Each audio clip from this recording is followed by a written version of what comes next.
지난번까지 마가복음 5장까지 살폈습니다. 그래서 6장을 나갈까 하는 생각도 했는데 여기 5장까지 하면은요 사실은 한번 정리를 해야 됩니다. 전체 정리를 할 필요가 꼭 있는 부분입니다. 왜 그러냐면 내용을 여러분들이 꼼꼼히 살펴보시면 사실은 정리를 중간에 한 번쯤 더 했어야 됩니다. 어디서 해야 되나요? 1장부터 3장까지 하고 정리했어야 합니다. 원래가. 왜냐하면 1장부터 3장까지의 주제는 한마디로 예수는 누구인가입니다. 1장부터 3장까지가 예수는 누구인가. 그리고 4장, 5장이 뭐냐? 하나님 나라는 어떤 것인가? 이겁니다. 첫 번째 1장부터 3장까지 한 단락, 그리고 4장, 5장이 또 한 단락. 그래서 크게 두 덩어리를 이미 지나간 겁니다. 그래서 6장으로 들어가기 전에 여기서는 반드시 한번 정리를 해야 됩니다. 여러분들이 지금 이제까지 마가복음 5장까지 하면서 제가 지금 말씀드린 크게 둘로 나뉘어진다. 3장까지가 예수는 누구인가를 얘기한 것이고 전부 다. 그 다음에 4, 5장이 하나님 나라는 어떤 것인가 그걸 얘기하는 것이다. 이걸 여러분들이 분명히 머릿속에 잘 넣고 계셔야 합니다. 자, 살펴보겠습니다. 1장부터.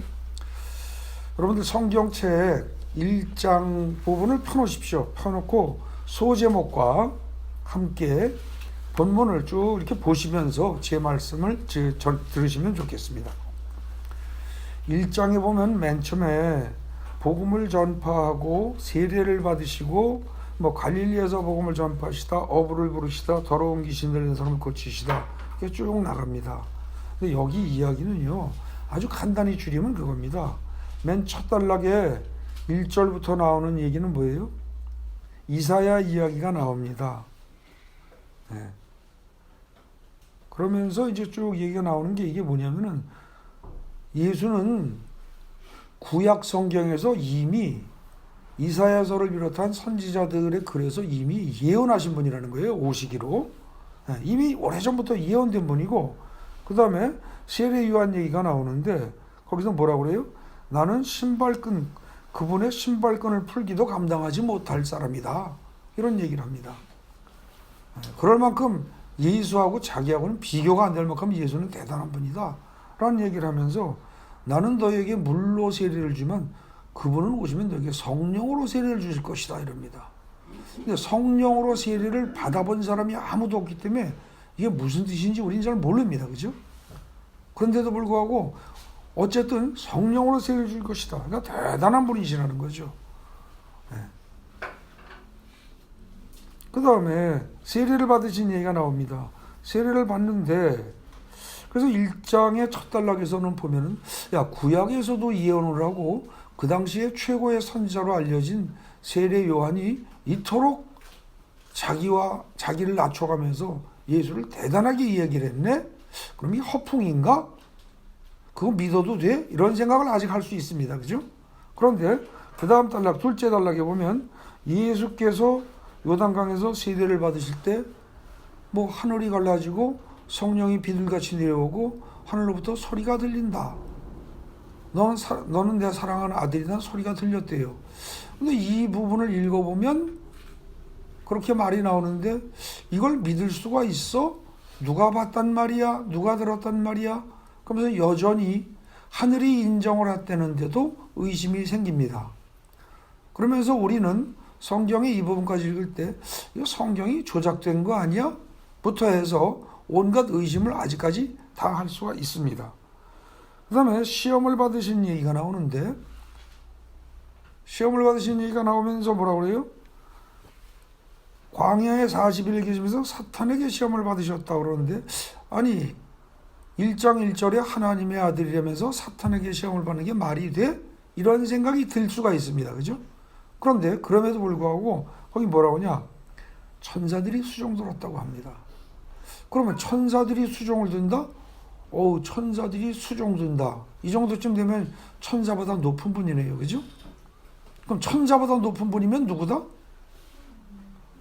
천사들보다 높다면 하나님밖에 없어요, 사실은. 그래서 이미 1장의 첫 단락, 둘째 단락, 셋째 단락 여기서 이거 믿거나 말거나 하나님이다는 얘기가 차곡차곡 진행되는 겁니다. 그 다음에 다음 단락에서 복음을 전파하십니다. 이제 여기서부터 예수님이 하시는 일이 나오죠. 내가 찾고 하나님의 나라가 가까이 있으니 회개하고 복음을 믿어라. 이 말은 뭐예요? 너희들은 하나님의 나라가 뭔지도 모르고 회개가 뭔지도 모르고 복음이 뭔지도 모른다. 지금 그 얘기를 전제로 하는 겁니다. 그죠? 그래서 그거 굉장히 중요하다. 하나님 나라 들어가려면 그거 해야 된다. 지금 그 얘기를 하는 거예요. 그러면서 그 다음에 이제 예수님이 하신 두 번째 일이 뭡니까? 첫 번째 일은 복음을 선포하는 거예요. 그 다음에 두 번째 일이 뭡니까? 먹고 살기에 바쁜 사람들한테 가지고 나를 따르라 그럽니다. 그랬더니 몇 사람들이 하던 일을 던져두고 예수를 따릅니다. 그 다음에 세 번째 하신 일이 뭐예요? 하려고 한 게 아니라 회당에 들어갔더니 그냥 알아서 귀신들이 펄쩍펄쩍 뛰고 나가 떨어집니다. 그죠? 그래서 귀신들을 쫓아내는 일, 이걸 하십니다. 그 다음에 네 번째로 하신 일이 뭐예요? 29절부터 나오는 많은 사람을 고치신 일입니다. 베드로 장모를 비롯하여 오는 사람들을 다 고치십니다. 그렇게 해서 예수님의 사역은요, 사실은 잘 보면 네 가지로 이야기됩니다. 보통 3대 사역이라고들 이야기를 하는데 제가 보기에는 그건 온당치 못합니다. 첫째 뭐예요? 복음을 선포하고, 둘째 먹고 사는 것에만 항상 얽매이고 시달리는 사람들을 거기서 건져내서 제자로 삼고, 그게 두 번째 사역입니다. 세 번째 사역이 뭐예요? 귀신에게 눌린 줄도 모르고 눌려 사는 사람을 건져내시고, 네 번째 사역이 뭡니까? 병에 걸려서 평생 동안 병에 시달리면서 사는 걸 당연하게 여기는 사람들, 그러다 죽는 걸 당연하게 여기는 사람들로부터 그런 사람들을 건져내시는 겁니다. 예수님의 사역은 네 가지로 요약됩니다. 그래서 그런 일을 그 전도여행을 하시다라는 그 35절 단락에서 보면은 한 군데 계시는 게 아니라 여기저기 돌아다니면서 계속 하십니다. 그죠? 계속해서. 그렇게 하는 중에 나병 환자 얘기가 나옵니다. 그죠? 나병 환자 얘기가. 나병 환자는 이제 구체적으로 치료하는 사례를 지금 또 한 번 얘기하는 것이긴 한데, 이거는 저주받은 병입니다. 그러니까 이 말은 쉽게 얘기해서 뭐예요? 단순한 병이 아니고 저주받은 병이고, 이건 도저히 치료 불가능한 병입니다. 예. 이거를 갖다가 말 한마디로 깨끗하게 치료하시는데, 여기서 끝에 보면은 뭐라고 그래요? 아무에게도 말하지 말라고 그럽니다. 그죠? 아무에게도 말하지 말아라. 처음부터 1장부터 내가 누구인지 너희는 나가서 말하지 말라고 하십니다. 왜요? 아직은 너희가 내가 누구인지를 정확히 모르기 때문에 어설프게 나가서 얘기할 해서는 안 된다는 거죠. 예. 그래서 예수님은 아직까지 1장에서는 나의 신분을 너희가 정확히 파악하지 못했다. 1장까지만 보면 예수는 어떻게 됩니까? 귀신을 쫓으니까 기인이고, 끽하고 해봐야 어떻게 돼요? 종교적으로 말하면 선지자, 능력 있는 선지자입니다. 그 다음에 질병을 치료하고 뭐 이런 것들도 역시 마찬가지예요. 능력 있는 선지자 혹은 기인, 이 정도로 너희들은 이해하고, 아니면 단순한 치료자로 이해를 아직은 할 텐데 그거 가지고는 부족하다, 그 얘기입니다. 그렇게 하고 이제 2장으로 넘어가죠. 근데 이제 2장으로 넘어가기 전에 1장에서 예수는 누구인가를 명확하게 얘기를 함으로써 우리 인생이란 어떤 존재다? 이것도 정확히 드러납니다. 여러분들 그 혹시 샌드 아트라고 아십니까? 유리판 위에 밑에서 불을 켜놓고 밝게 비춰놓고 유리판 위에 모래를 부어놓고 손으로다가 이렇게 밀어가면서 그림을 그리죠. 그죠? 거기에 모래를 치워놓고 빛이 비치면 어떻게 돼요? 여러 가지 사물이 다 나타납니다. 사람도, 새도, 짐승도, 집도, 뭐 바다도, 모든 걸 다 그려낼 수가 있습니다. 마찬가지입니다. 이 캄캄하고 어두운 세상에서, 여러분들, 이 캄캄하고 어두운 세상에서 죄악을 떨쳐버리고 빛이 비치게 되면, 예수가 옴으로써 빛이 비치게 되면 세상은 밝아지면서 세상의 모든 사물들이 밝게 드러납니다. 그 지금 처음에 이 1장에서 예수님은 뭐라고 그랬어요? 아까 어떤 분이라고요? 천국 복음을 선포하시고 그 다음에 먹고 사는 문제만 허덕이고 시달리는 백성들을 건지시고 그 다음에 귀신 들린 줄도 모르고 사는 사람을 건져내시고 질병에 시달리면서 평생을 당연하게 생각하고 사는 사람을 건져내신다. 이걸 자기의 주업으로 하시는 분이다. 라는 얘기는 뒤집어 얘기하면 우리 인생은 어떻다?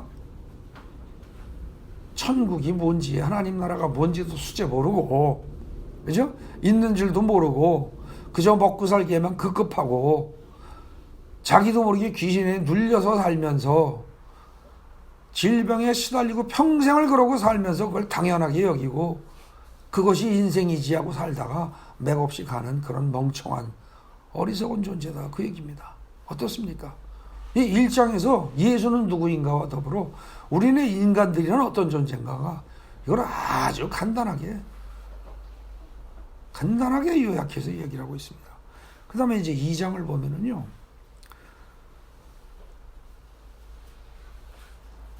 1장 끝에서 그랬죠. 1장 끝에서 얘기가 마가복음은 절대 똑똑 끊어지지 않습니다. 1장 끝에서 아까 나병 환자를 깨끗하게 하시면서 나가서 아직 말하지 말아라 그랬잖아요. 그건 왜 그래요? 단순히 병자를 치료하시는 그런 분이 아닙니다. 예수는. 그래서 예수가 어떤 분인가를 또 드러내는 게 2장의 첫 단락입니다. 중풍병자를 고치는 사건이에요. 꼼짝도 못하는 중풍병자를 데리고 왔더니 예수께서 그냥 고쳐주시기만 해도 우리는 입이 떡 벌어질 일인데 예수님은 무슨 말씀을 하시느냐? 죄를 사한다는 얘기를 하십니다. 5절에서 작은 자야 내 죄 사함을 받았느니라. 어우, 이건 놀라운 말입니다. 죄 사함을 받았느니라. 내가 네 죄를 사해준다 이 얘기인데 이 말을 할 수 있는 것은 하나님밖에 없습니다. 그러니까 당연히 어떻게 돼요?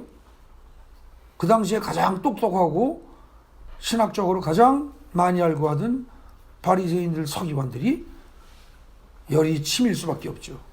아니 이런 무례한 놈, 지가 감히 하나님 흉내를 내? 지가 하나님이라고 그래? 이러고 화가 나는 겁니다. 예. 근데 태연하게 예수님은 내가 너희들에게 나는 죄 사는 권세가 있는 존재인 줄을 알게 하기 위해서 내가 그런다 라고 직접 얘기를 하십니다. 그죠? 10절에서 예.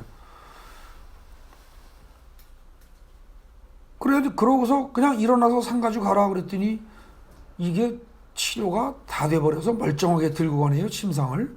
이쯤 되니까 사람들이 어때요? 아니 질병 꼼짝 못하고 침상째 들려온 중풍병자를 그 자리에서 이렇게 세우면서 내 죄가 사해졌다고 말하니 죄가 사해진 걸 눈으로 볼 수는 없지만 안 믿을 수도 없는 겁니다. 그죠? 당연히 이건 믿을 수밖에 없어요. 그러니까 반대하는 사람으로서는 화가 날 일이요. 믿는 사람들은 많이 늘어납니다. 12절에 보십시오. 다 감탄들을 하죠. 예. 근데 그런 상황에서 먹고 사는 사람, 먹고 살기 바쁜 사람, 레위를 또 부르십니다. 그죠? 레위는 현장에 세관의 세리로서 세관 현장에 있었습니다. 근데 그 사람을 먹고 사는 문제에만 얽매이지 말고 나와라 그러고 불러내십니다. 자, 그렇게 하고 그 세리들과 세리 이외에도 다른 죄인들과 같이 식사를 하시고 같이 어울립니다. 예. 그랬더니 이제 그것에 대해서 같이 식사를 가지고 금식을 해야 하는데 왜 금식을 안 하느냐? 그 다음에 왜 안식일에 미리삭을 자르느냐? 그러고 율법 규정을 가지고 반론을 제기하는 사람들이 나옵니다. 당연히 나올 만한 겁니다. 이건 사실은 그 당시 사회로서는. 네. 오늘날 여러분들 어떻습니까? 목사가 양복 정장을 해야만 목사라고 생각하는 것이 일반적인 분위기입니다. 그래서 목사가 정장을 안 하고 넥타이를 안 매면 이상하게 생각하고 그게 껄끄럽고 부담스러워가지고 설교가 잘 안 들어오는 사람들도 많습니다. 그래서 저도 혹시라도 그런 사람이 있을까 싶어서 어쩔 수 없이 저도 주일날 이 자리에 있을 때만큼은 가능하면 매려고, 넥타이를 매려고 하는 것 뿐입니다. 평소엔 거의 안 매고 삽니다. 근데 그때 당시에 지켜야 할 율법들, 관행들이 수도 없이 많은데 그 중에서 금식과 안식일에 아무 일도 안 한다. 이건 반드시 지켜져야 할, 어느 누구도 감히 이 일을 제기할 수 없는 그런 율법들입니다. 그런데 그것에 대해서 예수님은 금식을 왜 당신과 당신 제자들은 안 합니까? 그럴 때, 야, 금식을, 나 예수가 있는데 왜 금식을 해야 돼? 이건 뭐냐면 금식을 하느냐 말아야 되느냐 결정짓는 주인이 나 예수다, 그 소리입니다. 바꿔서 얘기하면. 그 다음에 뭐 안식일날 미리삭을 자르지 말아라? 야, 안식일 규정을 만든 게 누군데? 그게 하나님 아니야. 그런데 내가 안식일 규정을 만든 그 주인이야. 내가 하나님이야. 이 얘기를 하는 겁니다. 그러니까 2장까지 오게 되면 어떻게 돼요? 2장까지 오게 되면 2장에서 전체적으로 하는 얘기는 이거 뭡니까? 나는 곧 하나님이다. 이걸 완벽하게 선포하는 겁니다. 사실은 2장에서 거의 뭐 더 이상 할 게 없습니다. 자, 여기까지 오게 되면 이제 어떻게 됩니까? 맨 처음에 여러분들 아까 1장에서 천사들이 수종을 들었다라는 거기까지 했을 때는 야, 이거 성경 말씀을 믿어도 되는 거야? 이거 성경 마가복음 자체가 조작 아니야? 이런 생각을 할 수 있습니다. 그리고 본 거 예수 혼자서 보고 들은 걸 어떻게 믿어? 이럴 수 있어요. 그래서 그때까지는 성경이 조작이다 내지는 거짓말장이다. 예수는 마가조차도 이거 거짓말장이다. 이럴 수 있단 말입니다. 그런데 그것이요. 그 다음에 거기서 몇 줄 더 내려가가지고 많은 사람들을 다 치료하시고 온갖 사람들을 병자들을 다 치료하십니다. 귀신도 쫓아내고 이쯤 되면 어떻게 돼요? 이야, 이건 대단한 능력을 가진 능력자다. 기인이다. 선지자다. 이렇게 될 수 있습니다. 그죠? 그런데 마가복음 2장에서 뭐라 그럽니까? 내가 죄사함의 권세를 가지고 있다. 이쯤 나오면 어떻게 돼요? 이쯤 나오면 이거는요 조작이고 거짓말이, 조작한 건 아닙니다. 조작을 하려면 이렇게 위험한 말을 조작하면 안 되죠, 성경이. 근데 예수가 실제로 했단 말입니다. 실제로 했다면 이제는 어떻게 돼요? 성경이 거짓말을 썼다가 아니고 성경이 사실을 쓰긴 썼는데 이 쓰여진, 성경에 쓰여진 예수는 이건 거의 미치광이 아니면, 그죠? 엄청난 거짓말장이 아니면 미치광이 아니면 뭐예요? 사기꾼 아니면 하나님이다. 그 몇 가지 중에 하나입니다. 이게. 근데 지가 이게 하나님이다 이렇게 얘기를 하니까 진짜 미친 거로 볼 수밖에 없습니다. 그래서 거기 마가복음 2장 중간에 한 5-6줄쯤에 따옴표한 거 있죠.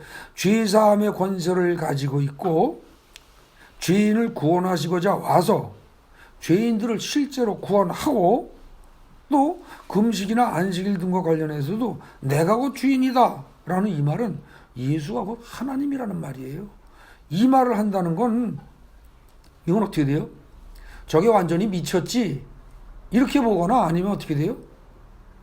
아무리 좋게 봐도 이건 완전한 신성모독입니다. 그러니까 바리새인들이, 서기관들이 신성모독을 한다고 반발하는 건 당연한 겁니다. 어찌 보면은. 그러면서 예수에 대한 적개심이 점점 커집니다. 그게 2장의 얘기입니다. 그러니까 2장 정도까지 오면 쉽게 얘기해서 우리한테, 독자들한테 너희들은 지금 이 글을 읽으면서 나 예수를 무엇이라고 보고 있느냐? 무엇이라고 생각하느냐? 이 질문을 계속 던지고 있는 겁니다. 그리고 3장에 가서 예수는 하나님이다라는 확실한 증거를 또 들이댑니다. 그게 뭐예요? 안식일에 회당에서 손 마른 자를 치료하십니다. 때와 장소를 가리지 않고 항상 하나님의 뜻대로 선을 행하시고 생명을 구원하시는 겁니다. 그렇게 되니까 어떻게 됩니까? 그 당시에 많은 사람들이 전국 각지에서, 그야말로 전국의 방방곡곡에서, 여러분들 그 성경 보십시오. 방방곡곡이라는 단어가 나오진 않습니다.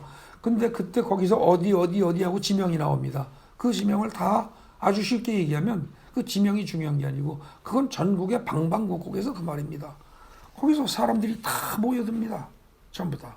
그래서 예수를 따릅니다. 그런데 예수께서는 자신이 단순히 치료자나 축기 능력을 행하는 능력자로 사람에게 알려지는 것을 금지하십니다. 계속 금지하십니다. 그 말은 뭐예요?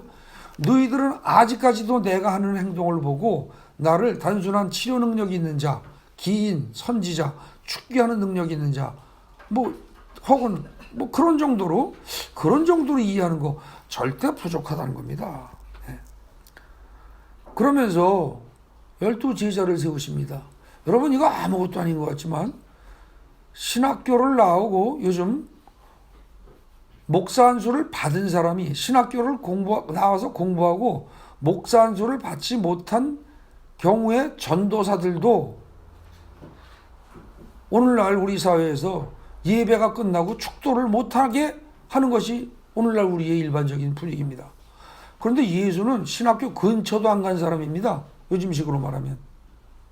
그야말로 잘났다고 할 게 하나도 없는 아주 평범한 보잘것없는 천민 출신의 젊은 사람입니다. 근데 이 사람이 제자를 12명을 불러서 세운다?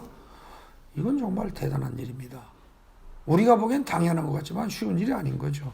근데 전국 각지에서 사람들이 따라 달라붙어 그리고 제자를 세워 그러면서 예수의 명성이 점점 널리 퍼져나갑니다. 그러니까 어떻게 돼요? 예수를 죽이려고 생각하는 사람들이 이제는 어떻게 돼요?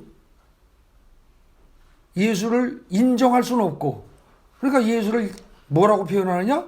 더러운 귀신 들렸다라고밖에 얘기할 수가 없는 겁니다. 왜요? 능력이 실제로 나타나거든요. 사람을 치료하고 온갖 능력이 나타난단 말입니다. 그런데 그걸 부정하려니까 더러운 귀신 들렸다. 예수는 더러운 귀신 들렸다 이러는 겁니다. 근데 조그만 귀신이 들려가지고 이게 말이 안 되거든요. 그러니까 귀신의 왕 바알세불에게 잡혔다. 이러고 비난을 하는 거죠. 그랬더니 그때 예수님이 어찌 보면 그거에 대한 답변을 하십니다. 뭐라고 그래요? 그전에는 답변 많이 안 하셨습니다. 근데 여기서 이제 뭐라고 그러세요? 성령을 모독하는 죄를 범하지 말아라. 너희가 다른 죄는 다 용서받을 수 있는데 성령을 모독하는 죄를 범하면 곤란하다. 그럼 이 말은 무슨 뜻이에요? 예수 자신이 곧 성령이거나 아니면 예수 자신이 한 행동이 사실은 자기 개인의 행동이 아니라 뭐예요? 성령의 힘입은 행동이다 이 얘기입니다. 그죠? 이쯤 오게 되면 어떻게 됩니까? 이쯤 오게 되면 나 예수는 곧 하나님이요 성령이기도 하다. 이쯤 되면 삼위일체를 얘기하고 있는 겁니다. 놀라운 이야기입니다. 자, 이렇게 되니까 어떻게 되겠어요? 예수에 대한 비난을 반대자들은 길을 쓰고 죽기 살기 예수를 반대하면서 죽이려고 드는 겁니다. 그러면서 온갖 비난이 예수에게 쏟아집니다. 그러니까 전국적으로 예수에 대한 찬사와 비난이 엄청나게 강해지는 거죠. 둘 다. 그쯤 되니까 어떻게 됩니까? 가족들이 그 비난의 소리에 밀려서 결국은 예수를 찾으러 옵니다. 예수를 찾으러 와서 멀리서 사람을 시켜서 나오라고 불렀는데 그때 예수님의 대답이 어머니와 형제들이 왔다 그러니까 뭐라고 그래요? 누가 내 어머니요 누가 내 형제냐? 예수를 바라보고 나 예수를 바라보고 둘러앉은 자들이 그들이 예수의 형제자매요. 하나님의 뜻대로 행하는 자들이 곧 예수의 가족이다. 이렇게 얘기를 합니다. 그런데 이 말은 조금 바꿔 얘기하면 뭐예요? 예수의 가족이다란 말은 하나님 나라의 백성이다. 이 말과 같습니다. 그죠? 다만 그 표현이 성경에는 아직은 안 나왔습니다. 근데 그렇게 말씀하시면서 이야기가 3장까지 이야기가 쭉 나오면서 어떻게 되느냐? 3장 끝부분에서 하나님 나라로 이야기가 슬쩍 넘어갑니다. 나 예수를 바라보고 주위에 같이 둘러앉아 있는 이 사람들이 곧 하나님 나라의 백성이다. 나를 낳아준 어머니와 나의 육신의 형제들이 하나님 나라의 백성이 아니고 바로 이 사람들이 나의 형제자매요. 이 사람들이 나의 가족이요. 나와 함께 있는 이들이 곧 하나님 나라의 백성이다. 왜? 나 예수는 하나님이니까. 예? 아시겠습니까? 나 예수가 곧 하나님이기 때문에 하나님과 함께 둘러앉은 사람들, 하나님의 뜻대로 행하는 사람들, 이들이 하나님 백성 아니겠느냐? 그리고 그들이 같이 있는 그 자리가 곧 하나님 나라가 아니냐? 그 얘기입니다. 그래서 1, 2, 3장은 나 예수가 누구인가를 너희는 정확히 알아라 라는 얘기를 쭉 하시면서 3장 끝에서 절묘하게 하나님 나라로 주제가 바뀌는 겁니다. 그래서 원래 여러분들 마가복음을 제대로 읽으면요, 마가복음 3장 지나서 4장부터 읽는 사람은 야, 예수가 진짜 하나님 아들 맞아? 라든지 야, 예수라는 인물이 실제로 있었던 거야? 그 양반이 그렇게 능력이 있어? 이런 소리 하는 사람은 마가복음 3장까지 글을 제대로 못 읽은 사람입니다. 제대로 글을 읽으면 3장 이전에서 나 예수는 도저히 난 예수라는 존재를 믿을 수가 없다라든지 나는 기독교는 도저히 믿을 수가 없다라든지 이런 기독교에 대한 반론과 예수에 대한 의심은 3장까지 읽는 걸로 끝장이 나야 됩니다. 3장까지 얘기한 바대로 한다면 어떻게 됩니까? 예수는 미쳤거나 거짓말장이 있거나 그야말로 귀신 들렸거나 사기꾼이거나 그죠? 그런 것들 아니라면 어쩔 수 없이 하나님이라고 인정할 수밖에 없습니다. 근데 여러분들 어떻습니까? 예수님이 혼자서 말로만 그렇게 하고 아무런 행동을 보인 게 없다면 모르는데 실제로 어때요? 여러분 그때 당시에 세리 마태는요, 레위는요 대단한 사람입니다. 글을 읽고 쓰고 세임을 할 수 있다. 상당한 지식인이라는 뜻입니다. 그런 사람을 비롯해서 부르는 대로 제자로 다 따라옵니다. 사람을 끄는 엄청난 힘이 있는 겁니다. 그죠? 거기다가 아니 말 한마디로 귀신들이 퍽퍽 나가 떨어지고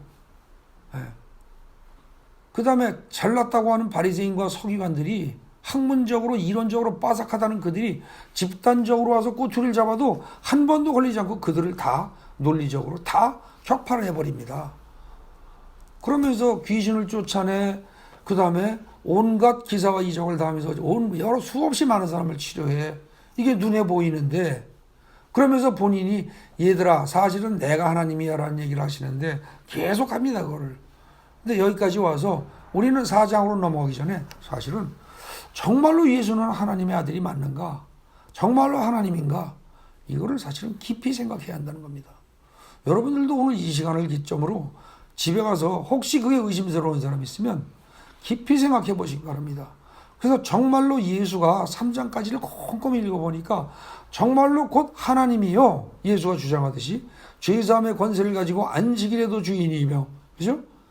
귀신을 말 한마디로 그냥 툭툭 쫓아버리고 온갖 그 환자들을 아주 쉽게 치료하는 의사도 아닌데 의술을 배운 적도 없는데 이런 놀라운 기사와 이적을 행하는 분이라면 이건 하나님이 틀림없다라고 확실하게 결론을 내린 다음에 사실은 그 다음에 4장을 넘어가야 합니다. 일단 여러분들이 그렇다고 치고 4장으로 가겠습니다. 결국 1, 2, 3장까지는 이제 예수는 누구인가? 하나님이다. 이게 결론입니다. 3장까지 결론이. 자, 그러면서 하나님의 나라로 이야기가 바뀐다고 했습니다. 4장부터. 맞습니까? 자, 그러면은 예수는 곧 하나님이다라는 말을 전제로 하고 하나님 나라에 대한 설명을 4장부터 시작합니다. 그럼 그 하나님 나라란 곧 누구의 나라라고 바꿔 부를 수 있는 거예요? 예수의 나라라고 바꿔 부를 수 있는 겁니다. 여러분들 아시겠습니까? 이거 굉장히 중요한 겁니다. 제가 여기 본문에 써놓지는 않았습니다. 그런데 아까 예배 드리기 직전에 준비 찬송하고 뭐하고 쭉 하는 동안에 앞에서 가만히 앉아서 제가 마음속으로 기도하는데 정확히 찝어주시고 알려주셨습니다. 하나님 나라란 곧 예수의 나라다. 갑자기 찝어주셨습니다. 4장부터는요. 하나님 나라에 대해서 설명을 하는데 그 말을 여러분들은 앞으로 어떻게 보시느냐. 예수의 나라라고 바꿔서 이해하시기 바랍니다. 성경 4장부터 나오는 하나님 나라를. 그러면 어떻게 됩니까? 4장에 나온 하나님 나라가 자 씨 뿌린 자 비유가 나오죠. 그죠? 씨 뿌린 자 비유가 나와요. 근데 이게 결국은 뭐예요? 하나님 나라에 대한 설명입니다. 하나님 나라가 어떻게 시작되는가? 그죠? 그거에 대한 설명입니다. 씨 뿌리는 비유는 네 가지 땅을 초점으로 하는 게 아니라고요. 아시겠어요? 네 가지 땅은 어떤 땅이든지 땅일 뿐입니다. 그런데 거기에 현혹되면 안 된다는 거죠. 종류에. 그래서 네 가지 땅에 떨어진 이 12유는 하나님 나라가 어떻게 시작되는가? 예수의 말씀으로 시작된다는 겁니다. 그러니까 논리적으로 당연합니다. 왜? 하나님 나라는 예수의 나라입니다. 예수의 나라는 예수의 말씀, 예수의 가르침에서부터 시작되는 것이 당연한 겁니다. 그러면 그 예수의 말씀을 내 마음속에 잘 담아두면 그것이 살아있는 씨앗이기 때문에, 생명을 가진 씨앗이기 때문에 이것이 자랄 거라는 겁니다. 씨앗이 자랄 때 필요한 햇빛과 물과 공기와 바람과 그 밖의 모든 조건, 김매기와 돌 굴러내는 일, 이런 모든 것들은 농부가 다 알아서 하십니다. 근데 그 농부란 곧 요한복음에 보면 하나님이십니다. 그 하나님이 곧 예수라고 마가복음 1장에서 3장까지 끊임없이 했습니다. 그러니 결국 예수가 다 하신다는 겁니다. 여러분, 하나님 나라는 예수의 나라요, 예수의 말씀으로 시작되고 예수가 스스로 직접 다 갖고 가시는 나라입니다. 여러분이 할 일은, 우리 인간이 할 일은, 바치 할 일은 딱 한 가지입니다. 뭐예요? 말씀만 그대로 내 마음속에 넣고 있는 것뿐입니다. 말씀을 실천하려고 애쓰지 마십시오. 애써봐야 되지 않습니다. 여러분들 말씀을 실천할 능력이 있습니까? 내 마음속에서 음란한 생각을 배제할 능력이 있으십니까? 그거 아무도 배제 못합니다. 내 마음속에서 물질이 훨씬 더 좋은, 하나님의 말씀보다 더 좋은 그런 마음을 여러분들 마음속에서 배제할 자신이 있으십니까? 아무도 못합니다. 하나님의 말씀은 살았고 운동력이 있어서 혼과 영과 및 관절과 골수를 찔러 쪼갠다는 그 말씀을 일단은 계속 넣고 계십시오. 그리고 하나님의 말씀은 하나님 나라를 이루는, 예수의 나라를 이루는 씨앗이다. 일단은 그 사실만 명확히 기억하고 계시면 됩니다. 내가 너를 사랑한다. 그 말씀 하나만 기억하셔도 됩니다. 하나님의 말씀은 하나하나가 다 씨앗입니다. 수없이 많은 씨앗이 있습니다. 그 씨앗을 여러분들 마음밭에 다 넣고 계십시오. 거기다 씨앗을 하나만 심으면 하나의 한 가지 형태로 천국이 성장합니다. 그러나 10가지, 100가지, 1000가지의 하나님 말씀을 마음속에 계속 담아두고 있으면 아주 다양한 형태의 여러 가지의 아주 아름다운 천국이 크게 형성이 됩니다. 지금 4장에서 여러분들이 꼭 알아야 할 것은 하나님 나라란 곧 예수의 나라다. 예수를 중심으로 한 예수의 나라다. 그렇기 때문에 예수의 말씀으로 시작된 것은 당연하다. 이걸 확실히 알아두시면 됩니다. 그 이후에 근데 그걸 만약에 여러분들이 노력으로 막 뭐 해서 인간적으로 노력해서 하나님 나라를 이루겠다. 내 속에 더러운 것들을 다 빼버리겠다. 이거는요. 거기 주보의 뒷페이지에 그 마가복음 4장에 동그라미 3번 있죠. 하나님 나라에 도달하기 위해서 인간, 즉 밭이 무엇인가 스스로 노력해야 한다는 태도가, 그런 태도를 우린 취하기 쉬운데 그런 태도가 곧 뭐예요? 율법주의입니다. 율법주의. 그게요. 그리고 행위구원론입니다. 내가 뭐 하겠다. 근데 이런 입장을 취하실 분들은요, 이걸 아주 제일 정확하게 잘 취하는 분들이 누구예요? 불교도들입니다. 그러니까 만약에 자기는 그런 입장을 취하겠다는 생각이 진짜로 난 그럴 수밖에 없고 이게 진짜 옳다고 믿는다. 그런 분들은 교회 다니지 마십시오. 그냥 글로 가십시오. 왜냐하면 그들이, 불교도들이 이렇게 자기 스스로 노력해서 자기 행위로 구원을 받고자 하는 노력은 기독교인들보다 1000배나 1000배나 앞서가 있고 그들의 논리가 1000배나 1000배나 훌륭합니다. 그 입장이라면. 그냥 글로 가시는 게 훨씬 낫습니다. 근데 그것이 불가능하고 또 그렇게 하는 행동이 불가능한 것뿐만 아니라 그것이 분명히 잘못된 것임을 알고 그것이 심지어 하나님에 대한 모독입니다. 그거는 내 스스로 천국을 이루겠다. 내 심령 속에 내 스스로 천국을 이루겠다. 이건 하나님에 대한 모독입니다. 그런 사실을 안다면 여러분들이 기독교인으로 남아있겠다고 생각을 한다면 여러분들은 절대 내 스스로 뭘 하겠다는 생각을 깨끗이 버리셔야 됩니다. 이게 기독교의 핵심입니다. 이거 벗어나면 이단입니다. 이거 벗어나면 다른 종교입니다. 그거를 지금 마가복음 4장에 씨 뿌리는 비유로 툭 던지고 있는 겁니다. 그러면서 4장의 중반부에서, 그러니까 4장의 첫 단락에서 씨 뿌리는 비유는 하나님의 나라는 예수의 말씀이라는 씨앗으로 시작이 된다. 그러면서 그 다음에 비유가 또 나옵니다.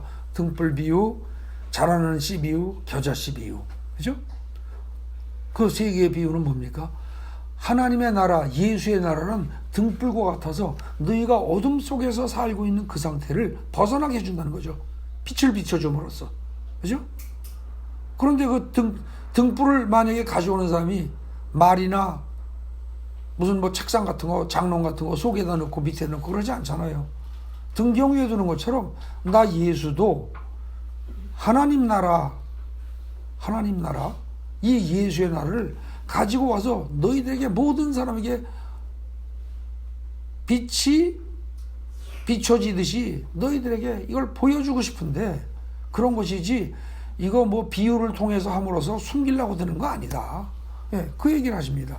그러면서 예수의 말씀으로 시작되는 이 하나님 나라, 예수의 나라는 자라나는 씨 같아서 처음에는 아주 보잘것없지만 이게 뭐대요?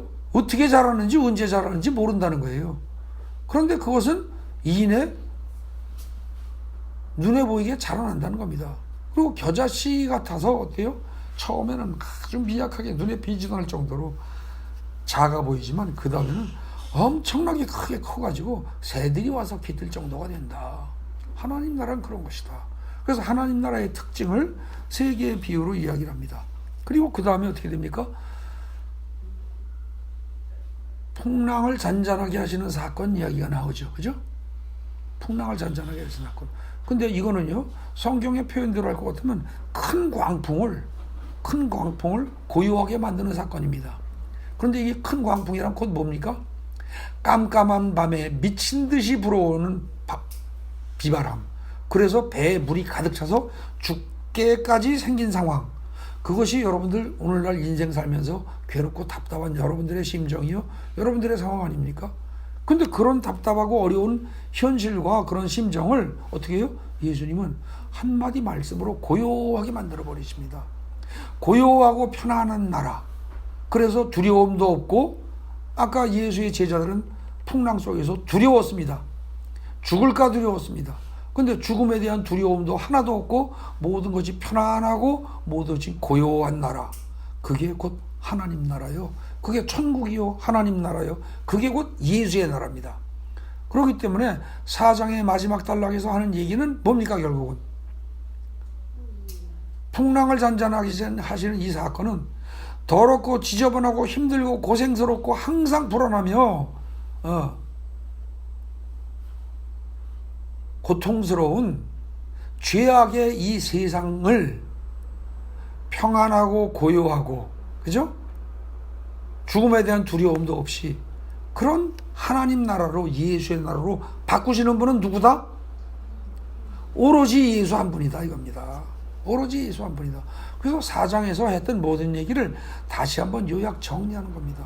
그러니까 결국 어떻게 됩니까? 4장은 어떻게 얘기가 돼요? 하나님 나라는 곧 예수의 나라로서 예수의 말씀으로 시작되고, 하나님이신 예수가 알아서 다 키워나가고, 그죠? 알아서 다 키워나가는 그런 나라로, 예수가 아니면 결코 이루어질 수 없는 그런 나라이다. 그런데 그 이 나라가 이루어지게 되면 어떻게 되느냐? 광풍과 같은 세상이 고요하고도 안정된 평강의 나라로 바뀌는 것이다. 그걸 할 수 있는 분은 오로지 예수뿐이다. 그 얘기입니다. 그러면서 제자들에게 무슨 말씀을 하세요? 왜 믿음이 없느냐 이 말씀을 하십니다.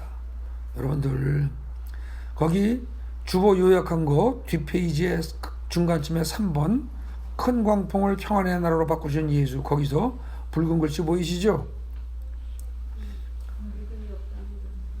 그거 나오기 전입니다. 그거 이제 거기서 그것도 포함해서 우리 한번 처음부터 읽어봅시다. 큰 광풍을 평안의 나라로 바꾸신 예수. 자, 우리가 저편으로 건너가자는 말씀만 마음속에 잘 보존하고 지켰더라면, 예수님은요 지금 그 상황에서 여러 말씀 안 하셨습니다. 처음에 뭐라고 하셨어요? 거기 4장 다시 보십시오. 4장의 끝부분 다시 보세요. 뭐라고 되어 있어요? 처음에 하신 말씀이 우리가 저편으로 건너가자 그랬습니다. 지극히 평범한 말입니다. 너희가 저편으로 건너가라 그랬습니까? 아닙니다. 우리가 그랬습니다. 우리라는 말은 누구까지 포함한 겁니까? 예수님까지 포함한 말입니다. 그죠? 나 예수가 너희와 함께 간다. 그래서 우리라고 얘기한 겁니다. 그죠? 그러니까 우리가 저편으로 건너가자. 이 말 한마디만 제대로 믿고 예수가 곧 하나님이라는 사실을 앞에서 3장까지 수차 얘기했단 말입니다. 그래서 3장 끝에서 너희가 나를 하나님이라고 믿을 것이냐, 아니면 그 밖에 미친놈, 거짓말장이, 사기꾼, 귀신 들린 자, 그런 종류로 믿을 것이냐, 결단을 내려라. 사실은 마가복음이 그 얘기를 3장 끝에서 하는 셈이거든요. 근데 만약에 너희가 진짜 나를 하나님이라고 믿는다면 내가 같이 가자고 하는데 뭘 두려워할 게 있느냐 이 말입니다. 그러니까 결국 어떻게 되느냐, 거기서 너희가 어찌하여 믿음이 없느냐 그랬는데, 그때 이 믿음이 없다는 말은 무슨 뜻이에요? 예수의 말씀이라는 천국의 씨앗을 마음속에 하나만이라도 제대로 보존하고 있다면 그게 믿음이 있는 거예요. 근데 예수의 말씀이라는 씨앗을, 예수의 말씀을 마음속에 깡그리 다 털어버린 상태가 믿음이 없는 겁니다. 그걸 다 털어버리고 나면 어떻게 돼요? 아무리 많이 배우고 아무리 많이 들었어도 그것이 머릿속에서 마음속에 다 빠져나가고 나면 무조건 불안하게 되어 있습니다. 무조건 불안하게 되어 있습니다. 그런데 여기서 예수님은 뭐라고 말씀하시냐? 너희가 좀 믿음이 없느냐? 그 믿음이 없느냐 말은 나는 너에게 말한 바가 있다 이겁니다. 그 말한 바를 멀리, 지금 4장 끝부분인데 3장 이전에서 찾으려고 들지 마십시오. 지금 이 단락에서 찾으면 뭐가 있어요? 바로 맨 처음에 얘기한 우리가 저편으로 건너가자. 너희들만 가라가 아닙니다. 우리가라고 하셨습니다. 우리가라는 이 말에 방점을 찍어서 그걸 확실히 기억하고 있다면, 우리가 건너가자고 하신 예수님을 기억한다면 두려워할 이유가 없는 겁니다. 광풍이 몰아쳐도 하나님이 함께 계신데, 광풍은 사라져라 라고 이야기를 할 수 있어야 됩니다. 안 가르쳐줘도 해야 됩니다. 여러분들 조그만 애가 동네에 조금 자기보다 힘센 애하고 둘이서 싸울 땐 약할 수 있습니다. 근데 아버지가 뒤에 있으면 어떻게 돼? 어떻게 해요? 야, 너 우리 아빠 뒤에 계셔. 빨리 꺼져. 안 그러겠습니까? 그걸 가르쳐줘야 합니까? 이건 사실은 그렇게 해야 되는 상황입니다.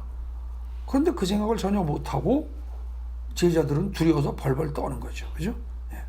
그래서 믿음이 없다. 왜 믿음이 없느냐? 이렇게 말씀하신 겁니다. 거기서 빨간 글씨로 요약한 거, 믿음이 없다는 것. 믿음이 없다는 말의 뜻은 무슨 뜻이냐? 예수의 말씀이 여러분들의 마음속에서 빠져나간 상태란 뜻이에요. 네? 여러분의 머릿속에 혹은 여러분들의 마음속에 예수의 말씀이 한마디라도 들어가 있다면 그건 믿음이 있는 상태입니다. 근데 한마디도 없는 상태, 여러분의 마음속에, 그게 믿음이 없는 상태입니다. 결국 여러분들은 하루 종일 믿음이 없는 상태로 대부분의 시간을 보냅니다. 자나깨나 하나님은 사랑이시라 라든지 그 말씀도 좋습니다. 혹은 너희는 세상의 빛이요 소금이다, 그 말씀도 좋습니다. 무엇이 됐든지 간에 성경 기절 하나라도 하루 종일 마음속에 담겨져 있어야 됩니다. 그러면 두려움이 없습니다. 그러면 천국이 계속 눈에 보이지 않게 자기도 모르게 천국이 점점 성장합니다. 그런데 그것을 갖다 어떤 이유로든지 먹을 때 식사, 기도 잠깐 해놓고 먹을 동안에는 먹는 것에 빠져버립니다. 말씀이 마음속에서, 머릿속에서 사라집니다. TV 연속극 볼 때 내내 사라져 있습니다. 몇 시간을. 그죠? 뉴스 볼 때 사라져 있습니다. 그러면서 TV 연속극의 뉴스에 흥분하고 그것에 몰입을 합니다. 세상이 들어와 있는 겁니다. 하나님의 말씀이, 예수의 말씀이 들어오면 그 예수 말씀이 들어온 그 상태가 곧 하나님의 나라가 이루어지는 상태예요. 하나님의 나라가 성장하는 순간인데 그 순간을 매번 잘라버리는 겁니다. 4장에서 결국 나중에 믿음이 없다라고 이야기를 하시면서 이야기의 초점이 이제는 예수가 아니라 어떻게 돼요? 천국으로 이야기가 바뀌었는데 천국으로 바뀌면서 그 천국은 어떻게 해야 누릴 수 있느냐? 어떻게 해야 누릴 수 있다? 어떻게 해야 천국이 커나간다? 믿음의 문제다라는 이야기를 4장에서 합니다. 그리고 5장에 들어가서 우리가 보기에는 기사와 이적을 행하는 사건, 그런 것들이 몇 개가 생깁니다. 거라사 군대 귀신 쫓아내는 이야기, 그리고 야이로의 딸 살리는 이야기, 그리고 12년 철루병 여인 치료하는 이야기. 그래가지고 놀라운 능력을 발휘하는 이야기 3개가 나온다고 우리는 생각합니다. 맞습니다. 초등학교 애들이 이해하는 수준으로 이해한다면 그렇게 설명해도 하나도 틀리지 않습니다. 그런데 여기서 말하는 건 결국 무슨 얘기입니까? 거기 주보에 요약한 거 보십시오. 마가복음 5장하고 쓴 부분, 첫 번째 거라사 군대 귀신 이야기는 이건 어떻게 됩니까? 이제까지 마가복음 1, 2, 3, 4장에서 쭉 보면은 귀신 쫓은 얘기가 몇 건 나옵니다. 구체적으로. 그리고 그 밖에 아주 수도 없이 사실은 많이 있는데 일일이 기록을 안 했다는 것을 읽어보면 압니다. 그죠? 네. 그런데 이번에 귀신 쫓는 이야기는 조금 종류가 다릅니다. 한두 마리가 들어간 게 아닙니다. 귀신이. 그야말로 수천 마리가 들어갔습니다.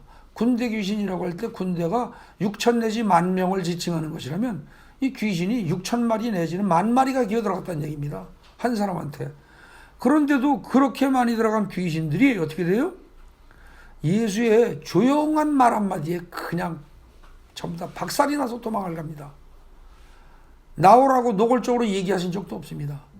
이미 말씀하셨다라고 돼 있는데 말씀하셨다는 기록이 없어요. 소리내서 말씀하신 기록이 없어요. 조용히 말씀하신 겁니다. 마음속으로. 그랬더니 이게 다 물러갑니다. 그런데 그러니까 이건 어떻게 돼요? 어떤 귀신에 붙잡혀 있을지라도 예수는 구원할 수 있다는 겁니다. 여러분들이 혹시 여러분들 가족 중에서 일가 친척 중에서 어떤 귀신에 붙잡혀 있는 사람이 있다 할지라도 오늘날도 그런 사람들이 있습니다. 예수를 믿고 예수를 따르면 예수에게 다가와서 예수를 붙잡기만 하면 고치지 못할 사람이 없다는 얘기입니다. 그런데 이 거라사 지방 사람들은 어떻게 돼요? 그 귀신들이 빠져나가면서 돼지떼에게 들어갔다가 돼지떼 2,000마리가 죽었다는 그것 때문에 어떻게 돼요? 재물의 손실이 있었다는 점만 생각을 하고 예수를 그 지방에서 떠나시라고 등떠밀어 내보냅니다. 쫓아보내는 거예요. 예수를 쫓아보낸다? 예수의 나라, 하나님의 나라, 천국을 등떠밀어 쫓아내는 겁니다. 발로 걷어차는 겁니다. 재물을 따를 것이냐, 하나님의 나라를 갖다가 취할 것이냐, 지금 그 얘기를 하는 것이기도 합니다. 근데 거라사 지방의 사람들은 지금 오히려 그렇게 하고 있다는 얘기예요. 그들은요, 그 다음에 두 번째 이야기 보십시오. 우리 육신의 눈으로 보이는 현상, 육신의 눈에 보이는 것, 돼지 2,000마리가 날아갔어요. 여러분, 돼지 2,000마리면요 요즘 돈으로 계산해도 이거 엄청납니다. 돼지 한 마리가 얼마나 하는지 정확한 가격은 모르겠습니다만 이거 적지 않은 돈입니다. 아마 2,000마리 정도 되면 10억이 좋게 넘어나가는 걸로 알고 있습니다. 요즘 시세에 따라 뭐 다를 수도 있겠으나 10억이 좋게 넘어나갑니다. 여러분들 그 정도 돈이 일시에 날아갔다. 그리고 그게 날아가면서 사람 하나 건지고 예수를 믿어야 한다. 근데 그 사람이 내 가족도 아니다. 어떻게 하시겠습니까? 오늘날에도 아마 10억 그거 취하고 예수 안 믿을 사람 많을 겁니다. 여러분들 좀 듣기 싫은 얘기 좀 하겠습니다. 제가 좀처럼 이런 얘기 안 하는데 교회 오라고 그러면 이 핑계 저 핑계 되고 다 빠집니다. 교회에서 한 번 올 때마다 10만 원만 준다고 한다면 안 오시겠습니까? 거의 빠지는 사람 없을 겁니다. 제가 참 이 강단에 서가지고 이런 식의 싫은 소리 찌르는 얘기, 직접 찌르는 얘기는 아마 오늘 처음 하는 거 아닌가 싶습니다. 근데 우리 인간들은 그렇습니다. 교회 한번 출석하는데 10만 원 준다고 해보십시오. 다 올 겁니다. 빠질 사람 없을 거예요. 한 50만 원 준다고 해보십시오. 진짜 미어 터질 겁니다. 그죠? 미어 터질 거예요. 여기 아마 사람 위에 사람이 몇 층이 요 안에 들어오는 사람은 다 그렇게 준다고 할 것 같으면 아마 여기 한 500명, 1000명도 들어오려고 난리를 칠 겁니다. 근데 걸어서 군대 귀신 들린 사람 하나를 치료했더니 20억이 날라가 10억이 최소한 날라갔습니다. 그러니 이 인간들, 눈에 보이는 것, 물질만 바라보는 인간들로서는 어때요? 그것이 참된 것이다라고 믿는 사람들로서는 다 예수 떠나가라 이러는 거죠. 그죠? 예. 거기 2번 동그라미 보세요. 우리 눈에 보이는 현상, 이게 아니고 예수께서 하시는 말씀이야말로 실제로 존재하는 참된 것입니다. 참된 게 뭐냐? 예수의 말씀이 참된 거라는 거예요. 그럼 우리 눈에 보이는 것, 이건 오히려 거짓이라는 겁니다. 근데 우리는 그 말을 아무도 믿지 않습니다. 여러분들도 잘 믿어지지 않고 저도 이게 저절로 믿어지진 않습니다. 왜요? 우리는 굳이 비유하자면 뭐예요? 물속에서 아직 발도 달리지 않은 꼬리만 달려있는 올챙이와 같은 수준입니다. 올챙이가 물 밖에 나가본 적이 없습니다. 그렇기 때문에 물속에서 보이고 들리는 것만이 온 세상 다릅니다. 그죠? 근데 물 밖에 나가보면 어떻게 돼요? 또 다른 세상이 펼쳐집니다. 개구리가 되고 나면 완전히 다른 세상이 펼쳐집니다. 물속에서는 전혀 느낄 수 없었던 시원한 바람이 피부로 느껴집니다. 그걸 올챙이한테 설명한다고 설명이 됩니까? 설명을 아무리 잘해도 올챙이가 이해를 합니까? 못 받아들입니다. 밖에 나가면 진짜로 이 올챙이 네가 있는 요 웅덩이, 요 조그만 웅덩이, 이것하고는 비교가 안 되는 엄청난 세상이 펼쳐져 있어. 그리고 그게 진짜로 너희가 살아야 할 세상이야. 아무리 이야기를 해도, 개구리가 아무리 이야기를 해도 이해를 못 합니다. 우리는 그저 눈에 보이는 것만이 참된 것이라고 믿게 되어 있습니다. 현재로서는. 근데 예수님은 얘야, 그게 다가 아니다 라고 말씀하십니다. 그렇기 때문에 뭐라고 그래요? 눈에 보이지 않는 것, 그것이 진짜 참된 것이다. 그러면서 두려워 말고 믿기만 하라 그러십니다. 예수님도 더 이상 설명할 방법이 없습니다. 그걸 어떻게 논리적으로, 저는 지금 조금 전에 올챙이와 개구리로 비유해서 설명했는데, 지금 이 심각한 상황에서 사람이 죽었다고 막 울고불고 난리가 난 이 상황에서 뭐 긴 말 합니까? 그러니까 그냥 예수님은 간단히 두려워 말고 믿기만 하라, 한마디로 그냥 요약해버리십니다. 그랬더니 야이로가 그걸 따릅니다. 그죠? 그랬더니만 죽은 자가 살아납니다. 여러분들, 굉장히 여기서 중요한 얘기가 나옵니다. 이게 굉장히 중요한 얘기예요. 여러분들 생각에 사로잡히면 기독교 신앙은 끝난 겁니다. 끝장난 거예요. 내 생각 버리십시오. 지금 마가복음 5장은요, 천국은 어떤 자가 누린다? 어떤 자가 누린다? 내 생각 빼버린 사람이 누리는 겁니다. 내 생각을 그대로 가지고 있으면서 예수의 말씀을 받아들이면서 내가 판단하고 내가 재단을 해요. 예수의 말씀이 원단이에요. 근데 그걸 갖다가 내가 가위질을 해요. 그런 사람은요, 원단 상하게 합니다. 아무것도 못 만듭니다. 여러분 생각 다 빼버려야 됩니다. 그래서 다 빼버리라는 말을 오로지 뭐라고 그래요? 두려워 말고 믿기만 하라. 네 눈에 보이는, 눈앞에 전개되는 현실을 토대로 생겨나는 너의 두려움을 다 집어 던져버리고 오로지 네 귀에 들리는, 그러나 네가 듣기에 도저히 이해가 안 되는 내 말을 믿기만 해라. 믿기만 해라. 그러면 그 다음 일은 누가 한다? 하나님이 하신다. 예수님이 하신다. 그 얘기입니다. 그러니 얼마나 이게 쉬운 일이요, 얼마나 이게 참 감사할 일입니까? 그렇게 하면 죽은 자도 살아난답니다. 그런데 여러분들 요즘 안 그럽니다. 참 제가요, 누구라고 말을 못해서 그렇지 교회 수십 년 다니고요, 교회에서 직분도 대단히 높은 자리까지 올라갔음에도 불구하고 뭐 얘기만 하면 그게 성경이 그렇게 쓰여 있지만 어째 그럴 수가 있습니까? 사람이 최선을 다해서 할 일은 해야지. 코로나 얘기 나오면 무조건 그거는 당연히 마스크 써야 되고, 저 쓰지 말자는 얘기 아닙니다. 쓰십시오. 써야 됩니다. 저거 부정하지 않습니다. 그런데 그것으로 끝나면 좋은데 당연히 마스크 써야 된다로 끝나는 게 아니고, 정부 시책에 무조건 따라서 교회도 5분의 1 들어가라면 5분의 1 들어가고 3분의 1 들어가면 3분의 1 들어가고 당연히 해야만 한다라고 생각하는 사람들, 딱한 사람들입니다. 정말로 딱한 사람들입니다. 예수 안 믿는 사람이 그러는 건 지극히 정상입니다. 근데 예수를 믿는 사람들이 그런다. 그건 지극히 딱한 사람들입니다. 양다리 걸친 사람입니다. 그러면서 양다리 걸쳤다? 자기 생각, 세상이 심어준 생각, 자기 생각, 그것이 예수의 말씀보다 더 크게 중요하게 생각되는 사람입니다. 그 사람은 예수쟁이 아닙니다. 분명히 말씀드립니다. 예수쟁이 아닙니다. 여러분들이 혹시 그렇게 생각한다면 다시 자기 자신을 점검해 봅시오. 저는 제 사상을 여러분들에게 강요하는 거 아닙니다. 성경이 지금 그렇게 이야기하고 있다는 겁니다. 성경 말씀을 믿고 따를 것이냐, 아니면 여러분 생각대로 밀고 나갈 것이냐, 결정을 지시라는 얘기입니다. 지금 그걸 지금 얘기하는 게 어떻게 보면 이 5장에 야이로의 딸 이야기하고 혈류병 여인 이야기입니다. 그죠? 자, 여러분들 마음속에 여러분들이 보통 자기 생각에 사로잡혀 있다?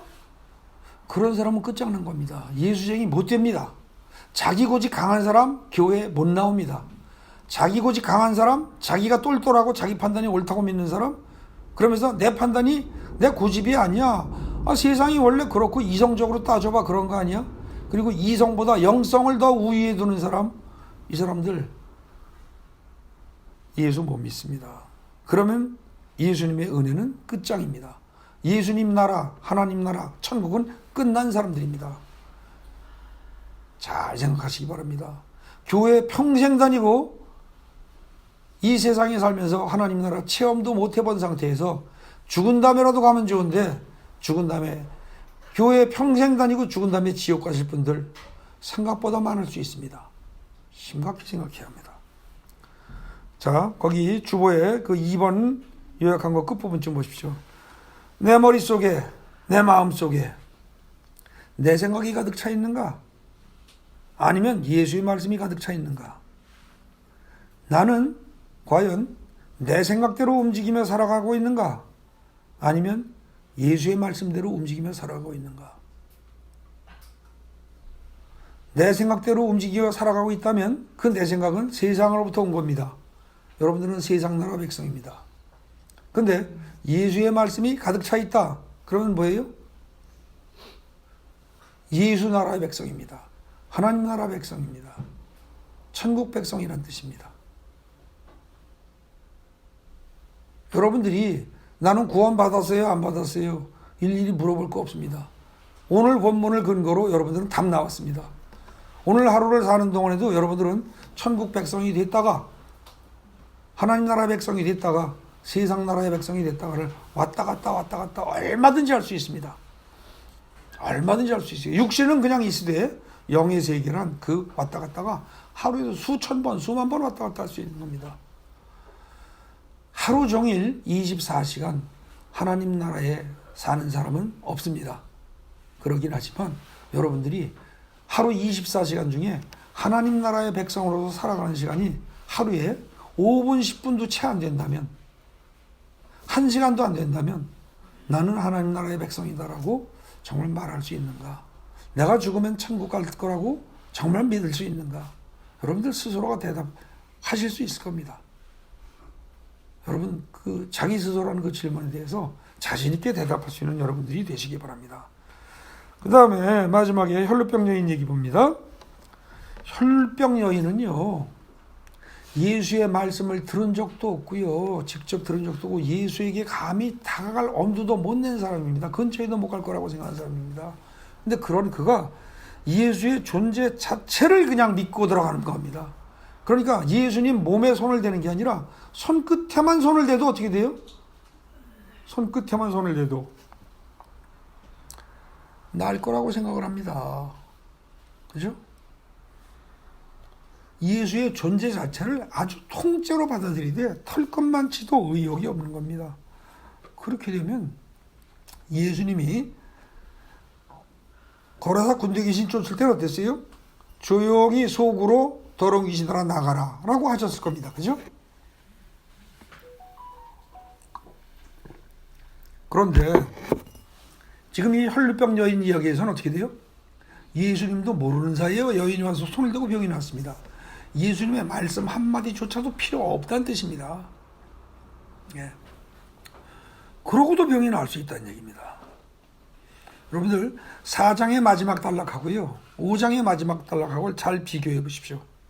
4장의 마지막 단락, 아까 풍랑을 잔잔하게 한 사건에서 예수를 따라다닌다고 하던 제자들, 그리고 지금 이 시절쯤 됐을 때는요, 이 5장 끝부분 정도 나왔을 때 있죠.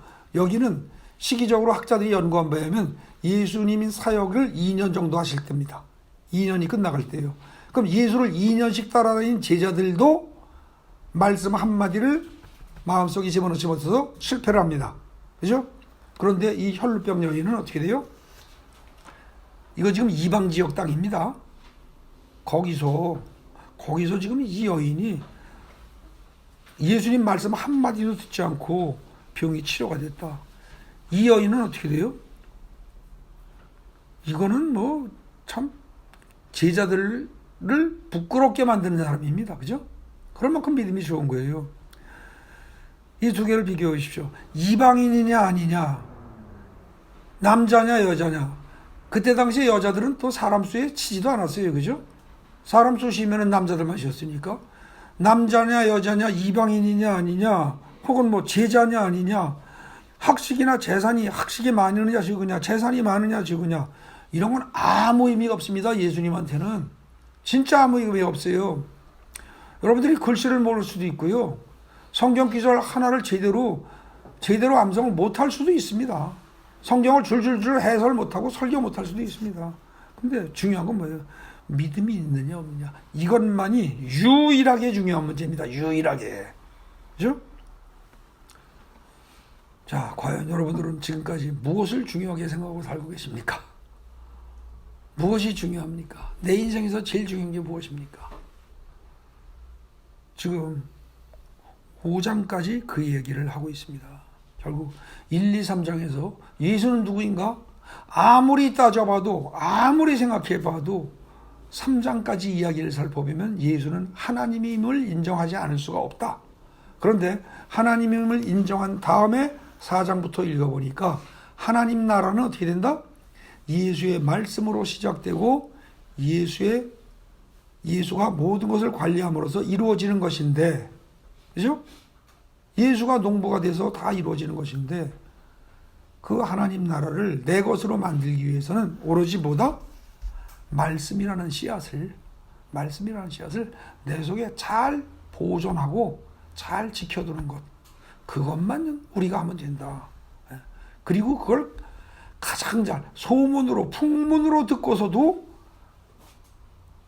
그냥 아주 그야말로 대단한 믿음을 가진 그 여인은 예수에게 직접 보고 듣고 배운 법 없어서도 구원을 받았다. 그 얘기입니다. 그리고 이제 다음부터 6장부터는 조금 이야기가 다르게 전개되어 나갑니다. 근데 짐작하신 분은 짐작하실 겁니다. 자, 지금 여기서 마지막 단락에서 이야기한 게 결국 뭐였어요? 믿음의 문제입니다. 그죠? 그래서 실제로요, 이 마가복음은요, 마지막 단락이 그 다음 단락을 예고하고 계속 그렇게 꼬리를 이어갑니다. 그래서 실제로 마가복음 6장부터 들어가면 믿음이란 무엇인가? 그 문제를 다루게 됩니다.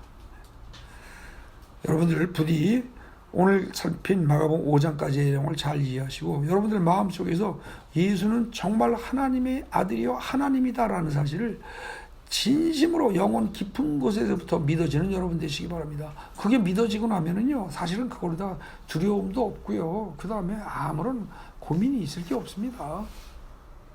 그 예수가 나를 사랑한다는데, 그리고 그 예수가 주야장창 나와 함께 있는다는데, 그리고 그 예수가 나를 눈동자처럼 지켜주신다는데, 그 예수가 나로 말미암아 기뻐서 어쩔 줄을 몰라 한다는데,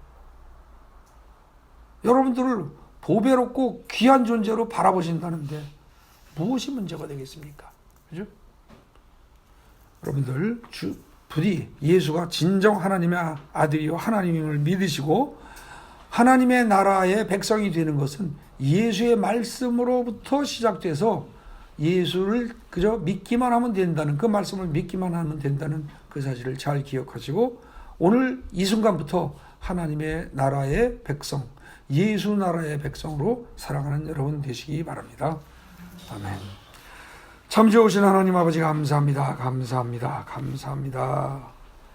오늘 말씀 주께서 깨닫게 하시고 전하게 하셨사오니 각 사람의 마음속에 온전히 전달되게 주의 성령께서 역사해 주옵소서. 그리하여 예수의 나라를 누리며 사는 우리 되게 하옵소서. 예수님 이름으로 감사드리며 기도 올립니다. 아멘.